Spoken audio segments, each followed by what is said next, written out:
G'day fellas and welcome to a casted game. We are here on the brand new expansion, playing a brand new patch with a brand new civilization. Welcome to the Sultan's Ascent. Ladies and gentlemen, today we've got ourselves a bit of a fun matchup. We got an old civ, we got a new civ, and of course we've got the Byzantines here with Louis MT. Let's introduce our players for today. In the south side of the map, playing in the color red as the Mongols, it's Mikos. And on the north side of the map, in the color pink, representing the Elephants, aka Team Elephant, playing as the Byzantines, we've got Louis MT. Ladies and gentlemen, welcome to Gorge. If you're enjoying this Age of Empires 4 content, make sure you leave a like on the video. It really helps out with the traction. And let's get to it. We've got ourselves a Khan today. It's going to be the only hero unit you'll be seeing. There is no Joan of Arc here. Sad Drongo noises. You know, we just saw Mikos playing up against Louis. I don't know if you guys watched that game. I tell you what, I damn well did. I casted the game. It was a bit of a fun one. I'm curious to see whether Mikos is going to be able to perform today on the Mongols the same way he was able to perform on Joan of Arc a little bit earlier. But we'll pay attention to that as we watch the scouts early on look to grab every sheep they possibly can. And have a look at this. Look how much of the map Mikos has already uncovered. Still only one sheep to his name. You can always be unforgiving this map. You never know where the sheep are going to spawn, and as a result, you can get unfortunate spawns where you just don't get sheep. You can see the Gur over here will find its first sheep as well. Always feels good when you do a cheeky little Gur stomp like that. What have we got going on back in the base for Mikos? 9 villagers on food. 10 villagers on food. Excuse me, Mikos, where did you take your gold from? He took 100 gold from here and then moved the villagers over towards this position? Fair enough. I respect that. I didn't even see that early on. He's got 200 gold in the bank. Look at that. Now, when it comes to this map, one of the things that we always look to is trade, just simply because there are trading posts. But have a look where they are. They are in the middle of the map. And if there's one thing you guys know how I feel when it comes to middle map trading posts, it's just, you know, it's just you don't do it. It's like Nike. Just do it. Just don't do it. Just don't do it. Curious to see whether Mikos is going to take that advice, though, because trading on a map like this, it can be dangerous. It can expose you to all sorts of lethal enemies. Speaking of lethal enemies, the Imperial Hippodrome now beginning to come down here for Louis. Has opted for no Dark Age assistant other than that initial one that he's got, still sitting with 74 stone in the bank.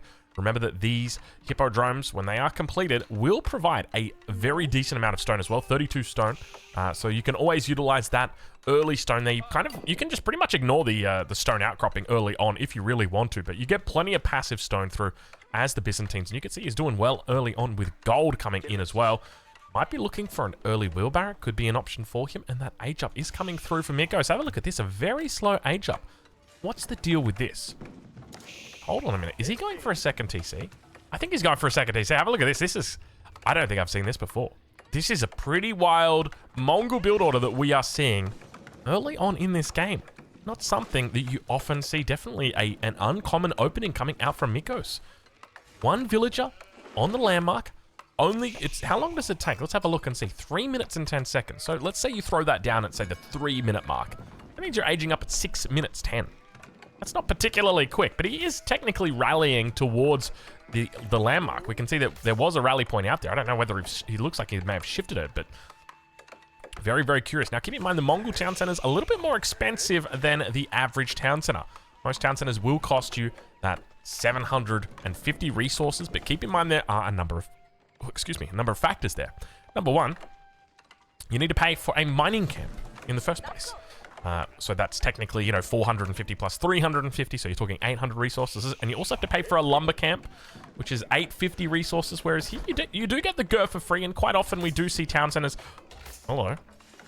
We do see town centers placed on tree lines. So there's something to be said about the fact that the Mongols do get a number of free bonuses early on, which kind of negates that extra cost on the TC. And there's the double villages coming out right now for Mikos.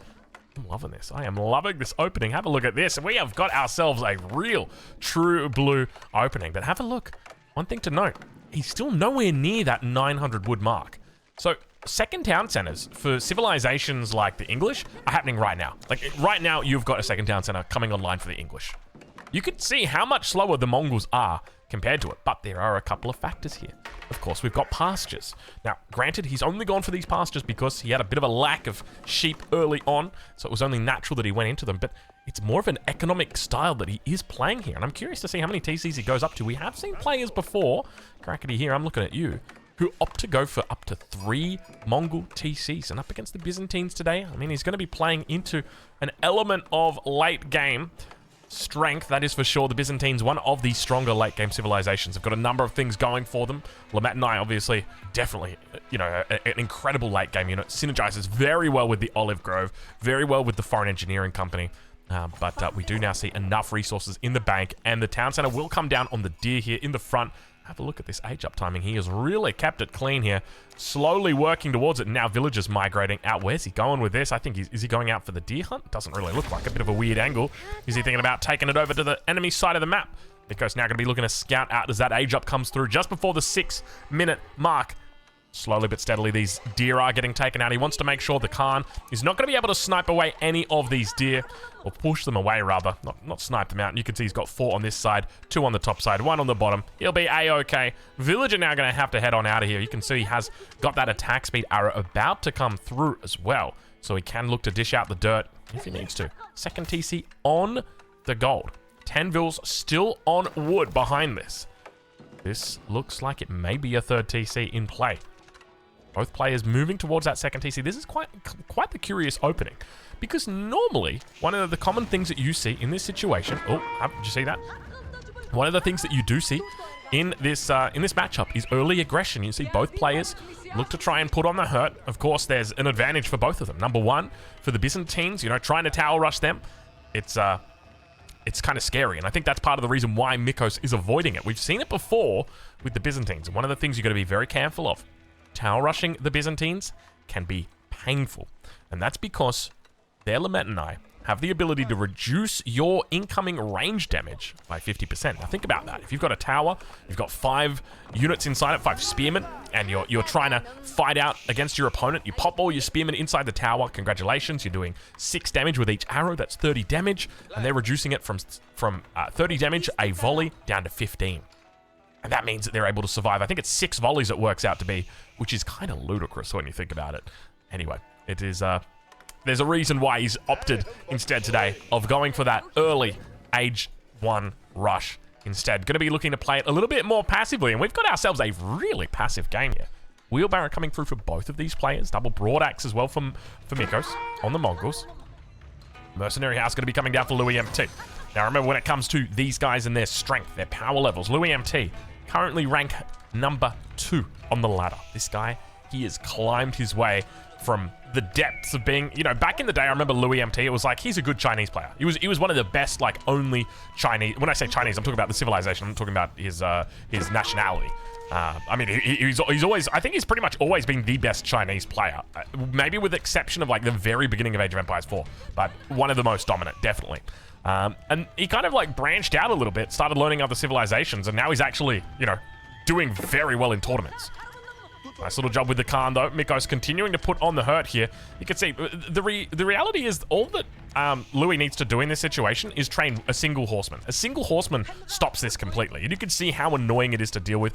Look at the villagers. Look at the health on this. You're not paying attention for half a second, that's it, you lost a villager.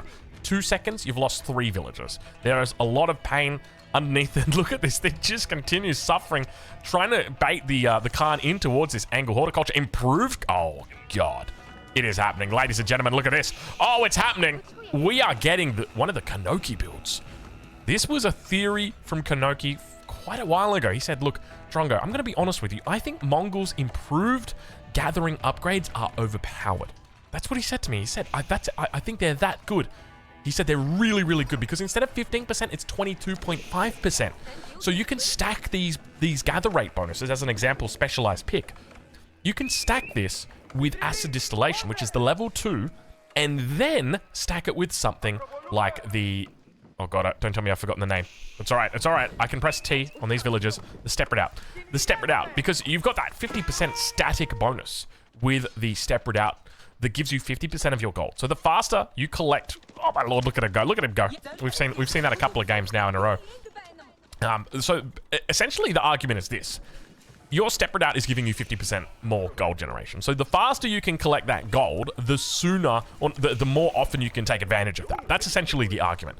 And so there's actually a world where you go for those specialized pick and acid distillation improved upgrades, and then utilize the gold generated from the landmark, and you grab the market and then just purchase quite a lot of your resources early on. I mean, we often see that anyways, but more so you're able to do that, you're more capable of doing that with the civilization once you've got those improved upgrades, because they just allow you a little bit more flexibility in the economy. But Age Up now coming through on the other side of the map. Pretty close to one another here. We've got the Golden Horn Tower about 75% complete. Age Up about to be thrown down from Mykonos early on in this game. 49 versus 45 villagers. 2 DCs apiece. No military units out, with the exception of a single Keshik for Mykonos and a single horseman for Louis MT. Walls beginning to come up. No real surprise here as the villager, I actually missed this one, will go down, denying out the tower as well. And now the Age Up's through. Expect to see very quickly a mosque thrown down, or a monastery thrown down, depending on which religion you'd like to observe. We can actually double check. It is going to be a monastery that Louis will have the option of throwing down. Beautiful little walls that he's got as well. I love the way that he's built it, playing connect the dots. I think this is a really important thing to do, a great way to reduce your total cost on walls. You know, realistically, if you had to draw an entire line across here, you'd probably be paying about double the price. Maybe not double, but, you know, maybe a third more, something like that. Anyway, outposts on that top side are through. Springwood emplacements will be online shortly. You can see he's now looking to pick up veteran Keshiks. The question I'm going to be asking is, does he look to go into level 2 improved acid distillation here? We'll keep an eye out for it. It's going to cost him 350 stone if he wants to. It's going to cost the equivalent of 3 Springwood emplacements, and you want to try and get those online with the Mongols. Veterancy now for the Keshiks. Step Redoubt is going to... Step Redoubt is not going to be here. It's going to be the Kurultai that he's opting for instead. So looking to play it a little bit more into that economic side. Triple stable, triple Keshiks. What mercenary choice did we have coming out from Louis? I'm assuming he's going with Western mercenary contracts. It is. It's Western mercenary contracts. I like that little reveal that we had right there. I wasn't quite sure, but yes, it is going to be the longbows that are now starting to come out onto the field. We can see them up in the queue at the top. And Cataphracts coming in as well for Louis MT. I want to talk to you about the Cataphract. How do you feel about this unit? Because I was reading a post on Reddit. I think it was Reddit. It was somewhere. It might have been a Discord message as well. But essentially, it was along the lines of this unit. It's kind of useless. It's just not worth it. Like, it's expensive. It doesn't have a charge. It feels really slow, which it is. It just doesn't feel like a good unit. How do you feel about the Cataphract? Are we going to see a significant number of Cataphracts today? It seems like we might. Perhaps we can look to judge the Cataphract, look to judge its strength in today's game, because I'm looking forward to seeing the Cataphract out here. I think a lot of its power does come through in the Imperial Age when it does unlock that extra little bit of, you know, damage multiplication that it can provide to things like the longbows. Whether Louis looks to go into that, though, is going to be a different question. And now, Kurultai looking to move up. He's going to bring it up a little bit closer to the front. He's got to be careful. I sometimes feel like, oh, the Mongols are going Imperial. No, it's not the case. It's just the Kurultai moving. It's just the Deer Stones moving.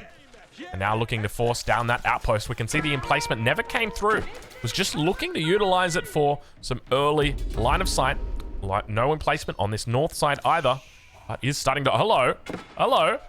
Hello. How you doing over here? We got ourselves a little trade beginning to happen. Not something I expected to see this early on. And have a look at this. It's going directly across the sacred side. So you definitely don't want to expose yourself to your opponent by taking that sacred side at this stage of the game. But Keshik's going to be breaking through on this wall. One of the reasons why, if you've got these walls that are out really far, it does kind of hurt you. Definitely towards the top side, the walls make sense. But maybe across here, you could have looked to bring those walls in a little bit tighter. Maybe brought them around closer to the base, because you're going to anchor yourself towards that top side. Of course, you want to be aware of the bottom side as well. There are significant gold deposits down here, but at the same time, you've chosen to anchor up towards this north side with the town center, with the cistern network, with pretty much your entire base. So naturally, it makes sense to wall up there. But now, Springwood emplacement does come online. Relics getting taken. One monk. Oh, no!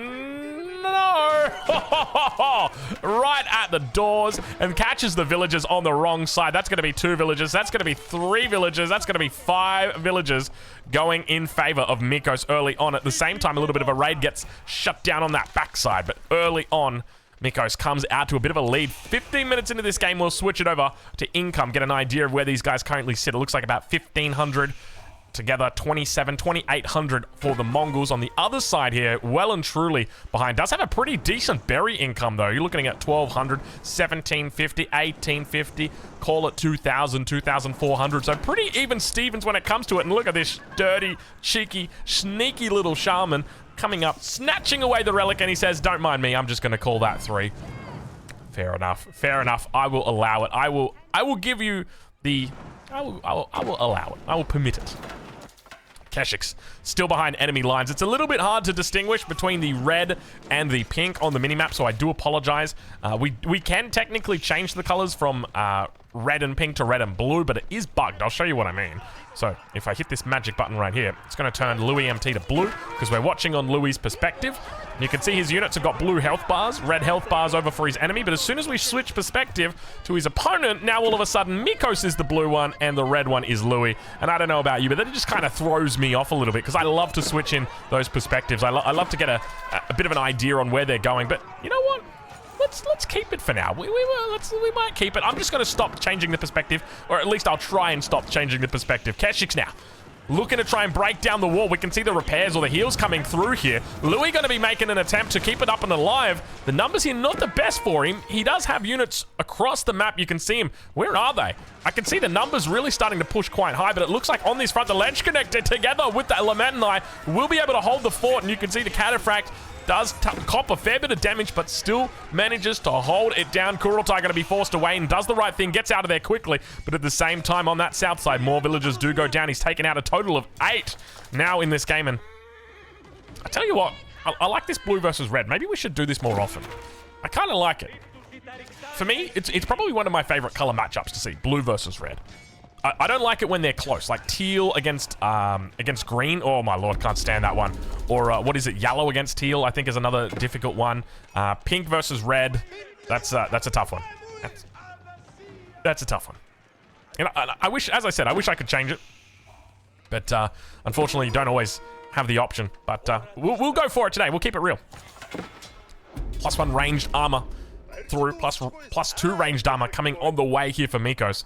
His opponent's already managed to pick that up. And have a look, not only that, he's got teardrop shields as well, which means he's got +3 ranged armor on top of the base 4 for his Cataphract. So really doing a decent job of getting that armor level going up. Cataphract getting absolutely destroyed right there. Didn't have a lot of health to begin with, though. But now on the backside, the longbow numbers are beginning to build here. Lamentai also teeing off. A couple of Lance Connects were in there. They've been taken out. And now below this, we see the Khan making his way through. Villager numbers pretty even Stevens at the moment. Slight advantage over to Mikos. The trade is going to be the main threat, and Louis knows about it. So expect him to think about shutting this down. If your opponent is trading, you normally do not allow it for much for long if you can afford to. But have a look at this, +2 ranged armor's already come through now. Longbow's going to have a bit of trouble with them, only dealing 4 damage a shot. Lamentai runs past him and says, hey guys, I got an appointment to keep. Unfortunately, that appointment is with death as he dies. Are these? They look like elite Keshiks. I'm not gonna lie, like they got a little bit of gold on the uniforms there. Kurultai comes up, healing's gonna be out now. We'll be feeling good about himself with that healing coming through. It's so tempting for me to change perspective because I want to select the units and I can't with the Lamentai there. But we do now start to see Sacred Site in the north taken. Let's check in with Louis. I want to have a look and see how many olive groves are we on here. It looks like 21. So the farm transition is well and truly underway. He's adding in more mills. We can see now adding in more farms around it. So it's going to be another 5 farms in his favor. Towards the north, though, the Keshiks definitely having something to say about this sacred site. Looking to try and put pressure on once again. The cistern has come out here. Still yet to connect it. Now technically connected to level 5 cistern network. Keshiks come up to the top. Say, hey. No gathering stone here. Louis definitely abides by that and says, okay, sorry, I won't be gathering any stone here. For now. More vills on the way. He's keen on gathering stone. He could wall his opponent in if he wanted to. I played a game not too long ago. I mean, you probably might. Matt, you may have seen it. To deal with my enemy knights, I had to wall them in and then kill them with my town center. That's how I did it. But speaking of town centers right now, Louis is going to wish he had a town center nearby as the Keshiks do finally make their way onto this stone outcropping. Units. He's going to wish he had them. There they are. God, look how fast. Why are they going so fast? 1.8 movements. Did you guys see that? What? 1.8 movement speed? What were they charging towards? Excuse me? What is that bug? Look how fast they're going. Why are they so fast? 1.4 movement speed? Is it the teardrop shields that makes them so quick? Surely that's not the reason why.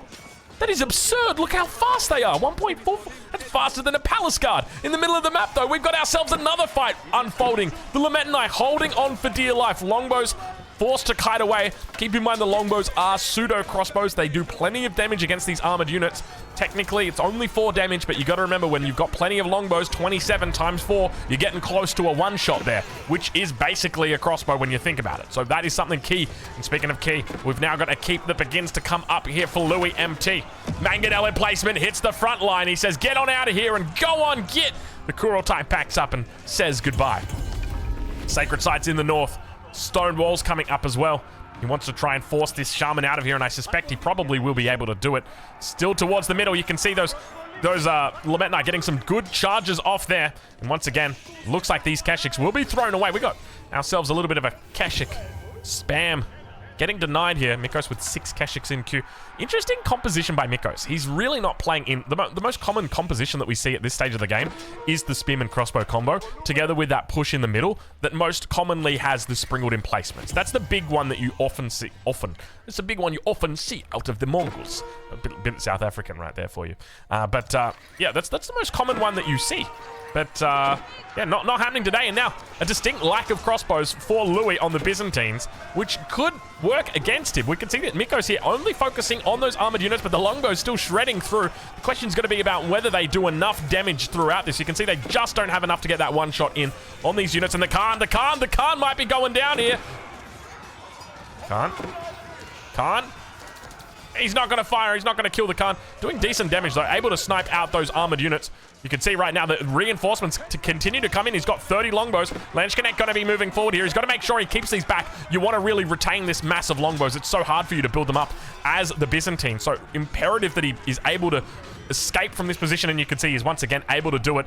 Just really role-playing as the English here towards the top side. Walls will come down. He's under attack at multiple angles. The men-at-arms looking to take out that system network. Villager's going to get the re-wall in, throw down the gate as well. More Lamentinai looking to join the cause. A 1.44 movement speed should be able to chase down the Keshiks if they so please.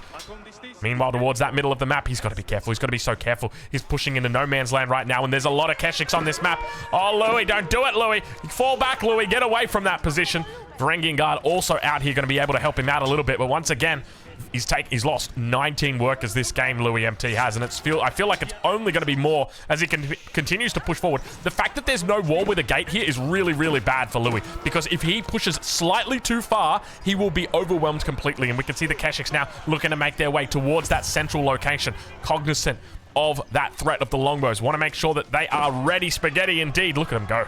Cleaning up the Varangian Guards, longbows, maintaining that decent space. 32 longbows now online. Continuing to build that longbow number up. He's got more in queue.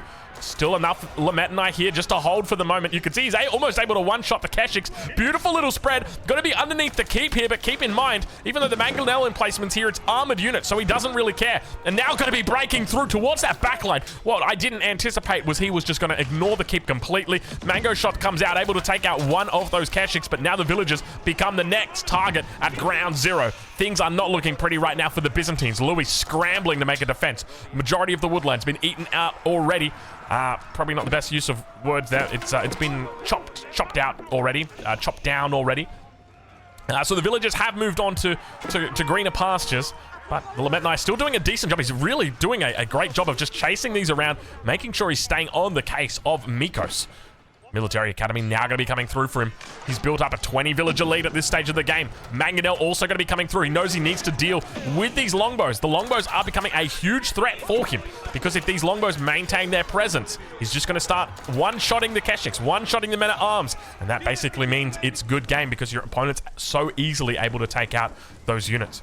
But now the Keshiks just chilling out, minding their own business. The wall will come up, and Louis MT saves himself a little bit of pain, a little bit of heartache on that north side. Stone wall's also coming up. Have a look at this. The traders got stuck behind the wall, and as a result, they're just going to be chilling in no man's land. But speaking of no man's land, the longbows have moved through. The mangonels on the backside. He's going to have to fall back. Don't let that mangonel connect, Louis. Don't let him do it. The mangonel connects. Hits about 4 or 5 longbows. Varangian Guard continue to move forward together with the Lench connect, but you can see a distinct lack of Byzantine Lametanai on this south side. He's kiting downwards. He's kiting into this. What's he doing? Louis MT, you're going the wrong way, son. 24 longbows. It continues to fall. Where are the crossbows, Louis? Somebody tell this man he needs to make crossbows. He's not playing the Malians. He can make crossbows. I can tell you right now. Under attack on that north side. He cleans it up again. Still no crossbows in queue. This man is facing 100% armored units and refuses to make the crossbow. Somebody tell him. Someone send him a DM quickly. Let him know. Villagers looking to break through, and now the Kashik's going to clean them up completely. He's overconfident. It looks like he's a little bit overzealous. The villagers were scrambling towards that keep, and it does get denied. Keep going to be thrown down behind the walls with the sacred site. Louis, I'm begging you,